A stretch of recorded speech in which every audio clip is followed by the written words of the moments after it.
నమస్తే, నేను మీ జర్నలిస్ట్ రవిచంద్ర.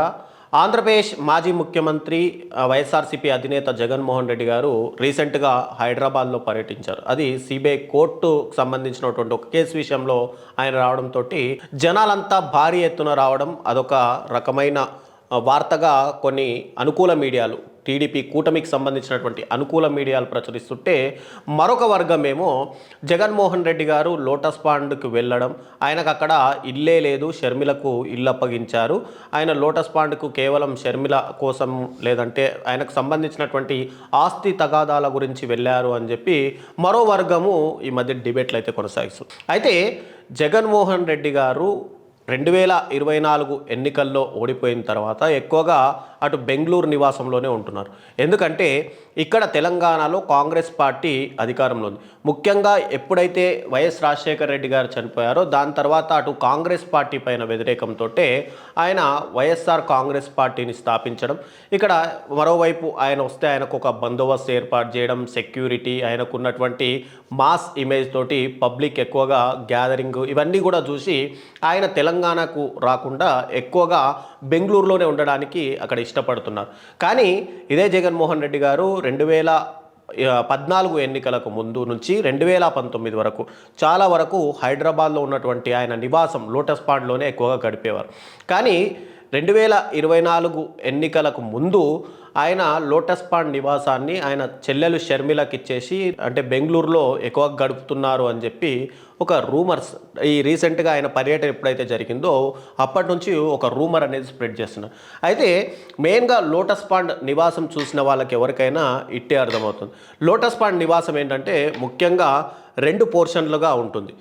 అంటే ఒక పోర్షన్ ఏమో 2 బిల్డింగ్లుగా, ఇంకో పోర్షన్ ఏమో మరో 2 బిల్డింగ్లో ఉంటుంది. ఆ 2 బిల్డింగ్లనేమో ఒకటి జగన్మోహన్ రెడ్డి గారు తీసుకుంటే, మరోవైపు 2 బిల్డింగ్లు ఏమో అటు షర్మిల గారికి ఉంది. రెండింటి మధ్య పెద్ద వ్యత్యాసం కూడా ఉండదు, కేవలం ఒక గేట్ మాత్రమే మధ్యలో ఉండి ఆ గేట్ తీసుకొని 2 ఇండ్లకు వెళ్ళి రావడానికి అనుకూలంగా ఉంటుంది.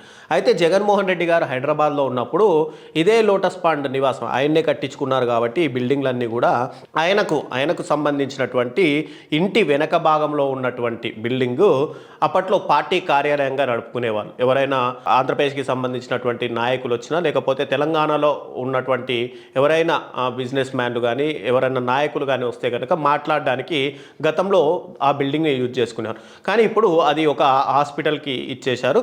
తర్వాత ముందు ఉన్నటువంటి బిల్డింగు ఇప్పటికీ కూడా జగన్మోహన్ రెడ్డి గారి పేరు మీదే ఉంది. ఆయన కేవలం అంటే బెంగళూరులో ఎక్కువగా ఉంటున్నారు కాబట్టి హైదరాబాద్కి రావడం ఇష్టం లేక ఆయన రావట్లేదు. కానీ ఆయన సతీమణి అయినటువంటి భారతి గారు మాత్రం ప్రతి నెల, అంటే ప్రతి వారము సాటర్డే సండే కానీ లేదంటే నెలకు ఒక 5-6 రోజులు ఆవిడ హైదరాబాద్లో ఉన్నటువంటి లోటస్ పాండ్లో ఆవిడ, అంటే వాళ్ళ నివాసంలోనే ఆవిడ ఎక్కువగా స్పెండ్ చేస్తుంటారు.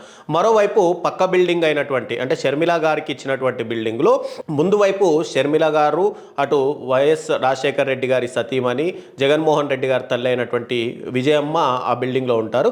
ఇక వెనక వైపు ఉన్నటువంటి బిల్డింగ్లో ఇప్పుడు ఒక మిషనరీ, అంటే క్రిస్టియన్కి సంబంధించినటువంటి ఒక మిషనరీ నడుపుతుంది. దాంట్లోనే బ్రదర్ అనిల్ ఒక కార్యాలయం కూడా దాంట్లోనే ఉంటుంది.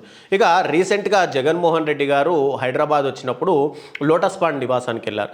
కామన్గా ఒక కొడుకు వచ్చాడంటే తల్లికి ఆ ప్రేమ, అనుబంధం, ఆప్యాయత ఇవన్నీ కూడా ఖచ్చితంగా ఎవరికైనా ఉంటాయి. ఇంట్లో ఫ్యామిలీ అన్నాక ఒక కుటుంబంలో ఖచ్చితంగా ఏదో ఒక విషయంలో మనస్పర్ధలు ఉంటాయి. అలాగని తల్లికి కొడుకు కాకుండా పోడు, కొడుకుకు తల్లి కాకుండా పోడు. కానీ విజయమ్మకు కానీ జగన్మోహన్ రెడ్డి గారి కానీ ఇద్దరి మధ్య ఎలాంటి భేదాభిప్రాయాలు లేవు, ఆస్తి తగాదాలు కూడా లేవు. కాబట్టి జగన్మోహన్ రెడ్డి గారు లోటస్ పాండ్ నివాసానికి వచ్చినప్పుడు విజయమ్మ గారు వెళ్ళడం, అక్కడ ఆయనతో కలిసి భోజనం చేయడం, తర్వాత తల్లి ఆరోగ్య సంక్షేమం, అంటే ఆవిడ యొక్క డైలీ రొటీన్ లైఫ్ గురించి అన్నీ తెలుసుకోవడం, తర్వాత ఇద్దరు కుశల ప్రశ్నలు వేసుకోవడం, ఆయన ఉన్నంతసేపు తల్లితోటి చాలా ఆప్యాయంగా కనిపించారు. తర్వాత ఎప్పుడైతే, అంటే ఇక్కడ ఇంకొక ప్రశ్న, షర్మిల జగన్మోహన్ రెడ్డి గారు రాగానే షర్మిల ఇమీడియట్గా వెళ్ళిపోయింది అని, వాళ్ళిద్దరి మధ్య ఏదైనా మనస్పర్ధలు ఉండొచ్చు. కానీ జగన్మోహన్ రెడ్డి గారు షర్మిలను కలవలేదు, కానీ షర్మిల కూడా జగన్మోహన్ రెడ్డి గారిని కలవలేదు. కానీ విజయమ్మ గారు మాత్రం జగన్మోహన్ రెడ్డిని కలవడం, ఇద్దరు తల్లి కొడుకులు ఇద్దరు కూడా కుశల ప్రశ్నలు వేసుకోవడం, ఇదంతా కూడా జరిగింది అని చెప్పి ఖచ్చితంగా జగన్మోహన్ రెడ్డి గారితో ఉన్నటువంటి, ఆయనతో రీసెంట్గా హైదరాబాద్ పర్యటనలో పాల్గొన్నటువంటి ప్రతి నాయకుడు కూడా చెప్తున్న పరిస్థితి. కానీ ఇక్కడ ఒక మీడియా వర్గం ఏంటంటే, అటు తల్లి కొడుకుల మధ్య పూర్తిగా విభేదాలు ఉన్నాయి, పరిస్థితులు ఘోరంగా తయారయ్యాయి. ఇక అన్నా చెల్లెళ్ళ మధ్యలో కూడా చాలా విభేదాలు ఉన్నాయి. వాళ్ళ పరిస్థితి కూడా ఘోరంగా ఉందని టీడీపీ అనుకూల మీడియాకు సంబంధించినటువంటి పత్రికల్లోనూ న్యూస్ ఛానళ్లలోనూ భారీ ఎత్తున రాస్తూ వచ్చారు.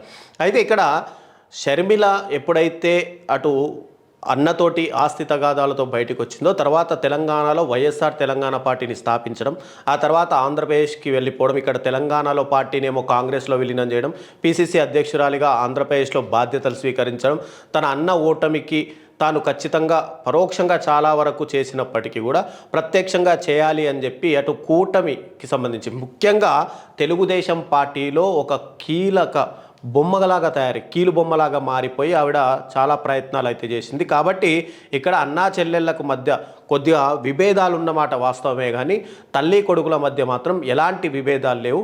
ఏదైనా సరే తల్లికి కొడుకు మధ్య విభేదాలు ఉన్నాయనో లేదంటే కొడుకు తల్లిని పట్టించుకోలేదనో ఇలా రాయడం వల్ల కేవలం మీ రేటింగు, మీ పిఆర్పి రేటింగ్లు పెరగడం తప్ప, మీ పేపర్ సర్క్యులేషన్ పెరగడం తప్ప ఇక ఉండేది ఏమి ఉండదు. ఒక తల్లి కొడుకుల మధ్యలో ఇప్పుడు మీ ఇంట్లో అయినా ఎవరింట్లో అయినా ఖచ్చితంగా మనస్పర్ధలు ఉంటాయి. దాన్ని తల్లి కొడుకులు ఖచ్చితంగా కలుపుకొని వెళ్తారు. కాబట్టి దీని మీద ఏదైతే మీరు దుష్ప్రచారం చేస్తున్నారో అవి ఇప్పటికైనా ఆగాలి, లేదంటే ప్రజలు పూర్తిగా తిరస్కరించే పరిస్థితులు ముందు త్వరలోనే ఉన్నాయి.